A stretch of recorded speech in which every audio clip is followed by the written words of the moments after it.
उलूपी और उसकी बेटियां। नागों की छाया में छुपी गाथा बहुत समय पहले की बात है, जब महाभारत का युद्ध चल रहा था। अर्जुन वनवास में थे। एक दिन वे गंगा नदी में स्नान कर रहे थे। तभी अचानक नदी की गहराई से एक रहस्यमयी शक्ति ने उन्हें खींच लिया। डूबने के बजाय वे एक अद्भुत जललोक में पहुंचे, जहां नागराज की बेटी उलूपी रहती थी। उलूपी ने मुस्कुराते हुए कहा, हे वीर अर्जुन, मैं उलूपी हूं। मैंने तुम्हारी वीरता और धर्म की राह देखी है। मैं तुम्हें यहां इसलिए बुलाती हूं कि तुम्हारा भाग्य अब और भी बड़ा होने वाला है। अर्जुन ने आश्चर्य से उसे देखा, पर उनकी आंखों में उस नगरी के जादू ने एक नई उम्मीद जगाई। जल में उलूपी और अर्जुन की प्रेम कहानी पनपी। फिर हुआ इरावण का जन्म, एक ऐसा पुत्र जो था आधा नाग और आधा क्षत्रिय। उलूपी ने अपने बच्चे से कहा, तुम दो दुनियाओं के पुत्र हो। एक दिन तुम धर्म की लड़ाई में अपनी जान देंगे और तुम्हारा बलिदान इतिहास रचेगा।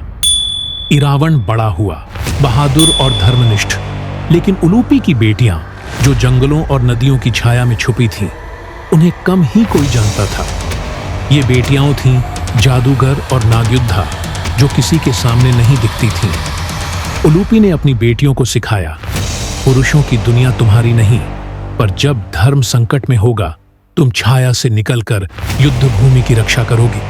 फिर आया महाभारत का महान युद्ध। इरावण ने पांडवों की तरफ से लड़ते हुए अपना जीवन देवी काली को बलिदान कर दिया, ताकि धर्म की जीत हो। उसने कृष्ण से कहा, मैं अपना जीवन अर्पित करता हूं। मेरा रक्त सत्य की भूमि को सिंचित करेगा। इरावण के बलिदान के बाद उलूपी रोई नहीं, वह खड़ी रही अपनी बेटियों के साथ। ये बेटियां छाया से निकलकर पांडवों की रक्षा करने लगीं। कर्ण के बाण उनके जादू से चूक गए। भीम की गदा सही निशाने पर लगी। वे छुपे रहकर भी युद्ध का माहौल बदल गई। जब युद्ध खत्म हुआ, युधिष्ठिर ने राजगद्दी संभाली। उलूपी ने नदी की ओर लौटना बेहतर समझा। उसकी बेटियां फिर जंगल की गहराइयों में खो गईं, एक मिथक बन गई जो सुनने वालों को केवल पत्तियों की सरसराहट और नदियों की लहरों में मिलता है।